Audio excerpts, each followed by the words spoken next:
प्रेक्षकांनो, ठरलं तर मग या मालिकेत अर्जुन, चैतन्य, साक्षी, सायली सगळे आज आमने सामने जबरदस्त भाग आहे। काल तुम्ही बघितलं होतं अश्विनने मोबाईलवर काहीतरी बघितलं आणि तो हतरूनच गेला। कल्पनाताई पण बघतात आणि म्हणतात अरे बापरे हे काय आहे रे। अश्विन म्हणतो दादाला हे सगळं माहिती आहे का। तेवढ्यात अर्जुन येतो घरी आणि म्हणतो काय काय माहिती आहे मला। प्रेक्षकांनो, आज थोडासाही व्हिडिओ स्किप करू नका। अर्जुन अश्विनच्या हातातून मोबाईल घेतो आणि साक्षीने प्रेस कॉन्फरन्स घेतली आणि त्यात अर्जुन आणि चैतन्यावर खोटे नाटे आरोप केले। सायली म्हणते काय झालं भाऊजी, कसली बातमी आहे। पूर्णाजी म्हणतात सगळं ठीक आहे ना रे अश्विन। अश्विन म्हणतो नाही, खूप हॉरेबल न्यूज आहे दादा, बघ।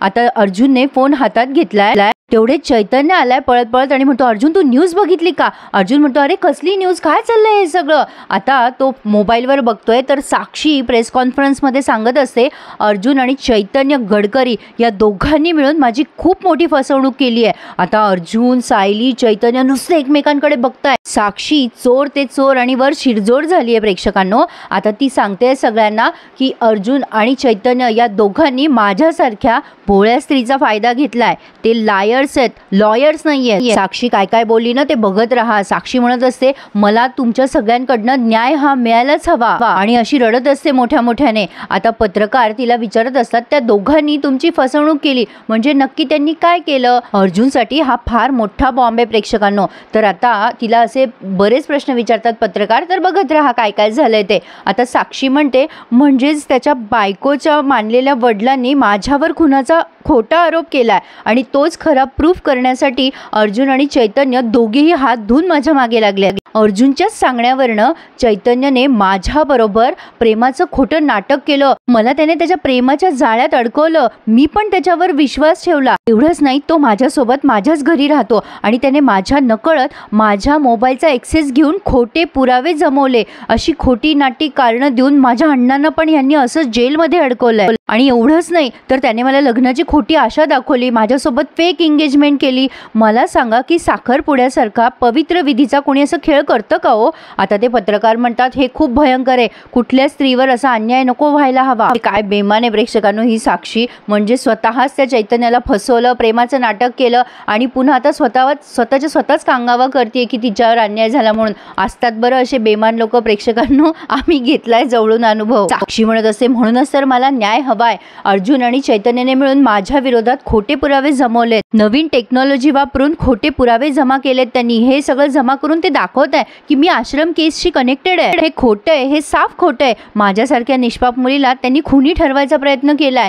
आता अर्जुन म्हणतो अरे चैतन्य, अरे तू तर म्हणाला होतास की तुझ्यात आणि साक्षीत काहीच प्रॉब्लेम नाहीये आणि तिला आपल्यावर अजिबात डाऊट नाहीये। चैतन्य म्हणतो अरे मला पण तसंच वाटत होतं, पण आता ही न्यूज पाहिल्यावर असं लक्षात येते की तिला हे सगळं आधीपासून माहित होतं म्हणून हा स्टंट केलाय तिने। सायली म्हणते भाऊजी हा फक्त स्टंट नाहीये, तिने आरोप केलेत गंभीर तुमच्यावर। अश्विन म्हणतो अरे पण तुम्ही दोघांनी खोटे नाटे आरोप केले, ते कसे सिद्ध करणार आहे ती। कल्पनाताई म्हणतात अरे ती कुठे पुरावे देणार आहे, तिला जायचं नाहीये ना पोलिसात म्हणून तर तिने असं प्रेस कॉन्फरन्स घेऊन बदनामी करायचा पूर्णाजी म्हणतात आता हा इंटरनेट नावाचा राक्षस साक्षीचं काम अगदी चोख करून देईल। आता हा अर्जुन म्हणतो हो बरोबर आहे पूर्णाजी, आता साक्षीचं स्टेटमेंट इतकं व्हायरल होईल ना की आपोआप सगळे विश्वास ठेवतील। प्रेक्षकांनो तुम्हाला सांगू इच्छिते की स्त्रीकडनं जास्ती कायदा असतो, त्यामुळे याचा फायदा ही साक्षी घेतीये। अस्मिता म्हणते अरे चैतन्य हे काय चाललंय, अरे तुझी एंगेजमेंट तर थाटामाटात झाली होती ना, त्या साक्षीचं डोकं फिरलंय का। अर्जुन म्हणतो तिला आधीपासून कळलं होतं चैतन्य की आपण दोघं एकत्र आहोत आणि ती आधीपासून हे सगळं प्लॅन करत असेल, तिला डाऊट आला आणि ही गोष्ट तिने आपल्याला कळूच दिली नाहीये। आता हे पत्रकार तिला विचारतात की काय हो मॅडम तुमच्याकडे काही पुरावा आहे का तुम्ही बोलताय त्याचा। आता साक्षी म्हणते प्रेमात पडलेली स्त्री पुरावा मागते का कधी, आपल्या प्रियकरावरती आंधळ्यासारखं प्रेम करत असते। म्हणजे मी पण तेच केलं, पण माझा प्रियकर एवढा नीच आहे की माझ्याबरोबर प्रेमाचं खोटं नाटक करतोय हेच मला कळत नव्हतं। पण आज मी जाहीरपणे ही गोष्ट मान्य करते की मी एका नीच माणसाच्या प्रेमात पडले, त्याच्या जाळ्यात अडकले, मी मोठ्याने रडायला लागते। आता हे पत्रकार विचारतात की मॅडम तुम्हाला असं म्हणायचं की दोन वकिलांनी तुमच्या विरुद्ध कट केला, अस्तित्वात नसलेले पुरावे दाखवले आणि महिपत शिखरेंना पण अडकवलं. तुम्हाला पण अडकवायचा प्रयत्न करताय का? साक्षी म्हणते हो, अर्जुन सुभेदार आणि चैतन्य गडकरीला असं वाटतंय की मी एक अबला स्त्री आहे. माझ्यावर किती पण अन्याय केला ना त्यांनी तर मी तो सहन करेल. पण त्यांना ही गोष्ट माहीत नाहीये, अन्यायाच्या विरुद्ध कुठलीही स्त्री पेटून उठते. आता एक पत्रकार विचारतो, मॅडम तुम्ही आतापर्यंत कंप्लेंट का नाही केली? नाही म्हणजे त्यांच्यावरती केस होऊ शकली असती. मग आता ही साक्षी म्हणते योग्य वेळ आली ना की तक्रार मी करणारच आहे. पण तुम्हीच मला सांगा, अहो कोणाविरुद्ध तक्रार करू मी? 2 प्रसिद्ध वकिलांबद्दल?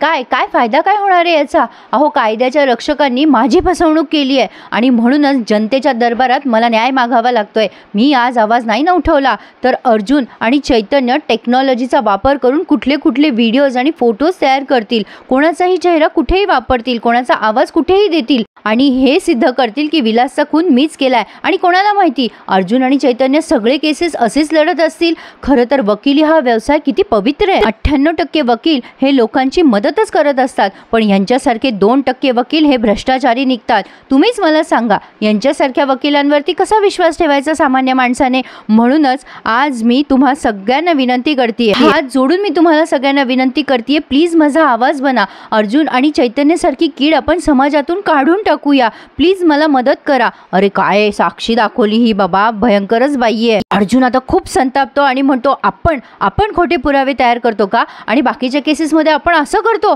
अरे हे बोलायची तिची हिंमत तरी कशी झाली आहे? अर्जुन खूप चिडचिड करत असतो. आता सायली म्हणते तुम्ही चिडू नका ना, अहो तिचा उद्देश हाच आहे, रागाच्या भरात तुम्ही काहीतरी वागून बसावं. चैतन्य म्हणतो नाही, साक्षीचा एवढाच उद्देश असूच शकत नाही. तिला आपल्याला पूर्णपणे डिस्ट्रॉय करायचा आहे. तिला ना पद्धतशीरपणे सूड घ्यायचा आहे अर्जुन.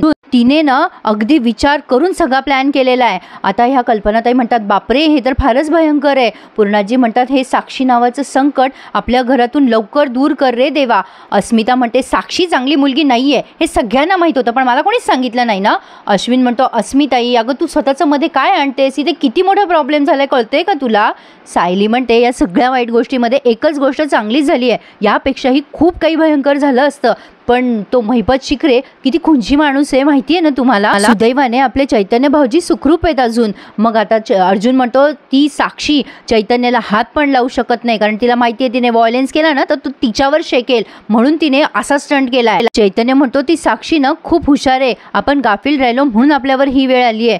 सायली म्हणते पण प्रॉब्लेम होणार आहेत, कायद्याने चैतन्य भाऊजींना अटक बिटक नाही ना होणार. अर्जुन म्हणतो साक्षीकडे पुरावे नाहीये त्यामुळे ती पोलिसात तक्रार नाही करणार, पण असं पब्लिकली आरोप करणं आपल्याला खूप महागात पडणार आहे. जर का इन्क्वायरी सुरू झाली तर आतापर्यंत मधुभाऊंच्या केसमध्ये आपण जे जे पुरावे दिलेत ना ते सगळे, आता बोलता बोलता अर्जुन शांत बसतो. सायली म्हणते बोला ना ते सगळे काय? अर्जुन म्हणतो ते सगळं, आता चैतन्य म्हणतो वहिनी ते सगळं बेदखल होऊ शकतं, म्हणजे ते सगळे पुरावे कोर्ट विचारातच घेणार नाही. कल्पनाताई म्हणतात बाप रे हे किती अवघड आहे सगळं. अर्जुन म्हणतो हो आपण परत एकदा झिरोवर येऊन उभं राहू. सायली म्हणते यातून बाहेर पडायचा काही ना काही तर मार्ग असेलच ना. पूर्णाजी म्हणतात असायलाच हवा सायली बेटा, खोटेपणाचं राज्य जास्त दिवस चालत नाही सायली. आता तेवढ्यात अर्जुनला फोन कॉल्स यायला लागतात की तुम्ही असं केलंय का, म्हणजे हे सगळे आरोप काय आहे काय नाही. अर्जुन आता फोनवर बोलण्यात बिझी होतो की हे बघा आम्ही असं काहीही केलेलं नाहीये. अश्विनला सुद्धा कॉल यायला लागतात. अर्जुन एका साईडला जाऊन बोलतोय आणि अश्विन पण एका साईडला जाऊन बोलतोय हो मला लिंक आली होती आता वगैरे वगैरे. आता कल्पनाताई बिचाऱ्या गांगरून गेल्यात. त्या म्हणतात आता आपल्याला सगळ्या जगाला उत्तर द्यावं लागणार आहे बहुतेक. अस्मिता म्हणते ते तर आहेच, पण आता या सगळ्यातून भलतंच काही घडवणं म्हणजे झालं. आता चैतन्याला सुद्धा फोन आलाय कोणाचा तरी अतुल म्हणून, आणि तो विचारतोय काय रे काय झालं हे सगळं. मग आता चैतन्य सांगतो अरे बाबा हे सगळं खोटं आहे, मला आणि अर्जुनला किती वर्षापासून ओळखता तुम्ही. अरे मी आणि अर्जुन असे खोटे पुरावे सादर करू का? ती बाई बोलली म्हणून काय झालं? आमच्यापेक्षा जास्ती तुम्ही तिच्यावर विश्वास ठेवणार आहात का? आता चैतन्य खूप संतापलेला आहे आणि रागाच्या भरात तो आता त्या साक्षीला जाब विचारायला चाललाय. चैतन्य म्हणतो साक्षीचा कांगावा आता इथेच थांबायला हवा आणि तो लगेच निघून पण जातो. पूर्णाजी खूप घाबरतात आणि अर्जुन अश्विनला आवाज देतात. कल्पनाताई पण घाबरतात. अस्मिता म्हणते अरे अर्जुन अरे बघ तो चैतन्य गेलाय त्या साक्षीकडे. पूर्णाजी म्हणतात अरे तो रागात गेलाय आणि काहीतरी चिघळेल रे प्रकरण, जा लवकर. सायली म्हणते हो हे सगळं चिघळू शकतं. चैतन्य भाऊजी रागाच्या भरात साक्षीला काही बोलून बसले तर अर्जुन म्हणतो हो आम्ही जातो पटकन. अश्विनला सांगतो तो तू थांब घरी. आणि आता ते दोघंही तिकडे पोहोचलेत. आता साक्षी आणि चैतन्याचं बोलणं जबरदस्त दाखवलंय. चैतन्य आता साक्षीच्या घरी पोहोचलाय आणि जोरात ओरडतो, साक्षी. साक्षी म्हणते, अशी ती थाटात बसलेली असते आणि म्हणते, ओ हाय स्वीट हार्ट, वेलकम होम. अरे बघ कसली एंटरटेनिंग न्यूज बघते मी, चल बस जॉईन कर मला, बस बस. अरे काय झालं? चैतन्य म्हणतो, अगं ये निर्लज्ज बाई, तुला थोडी सुद्धा लाज नाहीये. शेवटी तू तुझं खरं रूप दाखवूनच दिलंस ना. आता ही साक्षी म्हणते, तुझं खरं रूप कोणतं रे चैतन्य? 15 वेळेला मला I love you Sakshi, I love you Sakshi म्हणणारा चैतन्य खरा का मला फसवून माझ्या मोबाईलमधला व्हिडिओ काढून घेणारा चैतन्य गडकरी खरा? आता चैतन्य म्हणतो, जोपर्यंत तुझं नाटक कळालं नव्हतं ना तोपर्यंत ते प्रेम खरं होतं ग, आणि तुझ्या मोबाईलमधनं काढलेले पुरावे पण तेवढेच खरे होते. आणि तू काय म्हणाली ग प्रेसमध्ये? आम्ही खोटे पुरावे सिद्ध करतो आणि केस जिंकतो. हा, तू फक्त मलाच नाही तर अर्जुनला सुद्धा या सगळ्यामध्ये खेचलंयस. साक्षी म्हणते, हो, कारण तुम्ही दोघं जण फक्त भांडण्याचं नाटक करताय, प्रत्यक्ष तुम्ही एकत्र आहात ना हे मला फार पूर्वी कळलं होतं. इतकी मूर्ख नाहीये मी. साक्षी शिखरेला फसवलंयस तू. आता ती कॉलर धरायला जाते चैतन्याची. चैतन्य तिला म्हणतो, हट. अगं मला विश्वासच बसत नाहीये की तुझ्यासारख्या बाईवर मी कधी काळी प्रेम केलं होतं. तुझं प्रेम तर सगळ्यात पहिल्यापासून खोटं होतं ग. आता साक्षी म्हणते, हो माझं प्रेम खोटंच होतं रे, पण काय आहे माहिती आहे का? पण काय आहे ना, माझ्या चपलेकडे बघ बरं जरा. माझ्या चपलेच्या शेजारी उभं राहायची सुद्धा लायकी नाहीये तुझी. अरे अर्जुनच्या फेकलेल्या तुकड्यावर जगतोस तू, त्यामुळे तुझ्याशी प्रेम बीम करणं शक्यच नव्हतं. आणि प्रेम ही वस्तू तुझ्यासाठी फार महाग आहे रे.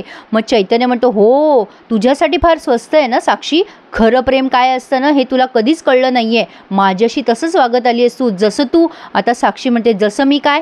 आता हा चैतन्य म्हणतो, जशी तू कुणालशी वागली. साक्षी 2 मिनिटं विचार करते, कुणाल? ओ ओ ओ अच्छा, ओ आता कळलं मला. अच्छा, तुम्हाला माझ्या आणि कुणालच्या कनेक्शन बद्दल कळलं काय? अच्छा, आय सी, ग्रेट. नाही म्हणजे माझ्यामुळे कुणालला फाशी घ्यायला लागली. बेबी ही वेळ तुझ्यावर येऊ देऊ नकोस. चैतन्य म्हणतो, माझ्यावर नाही येणार आहे ग, पण तुझ्यावर येणार आहे.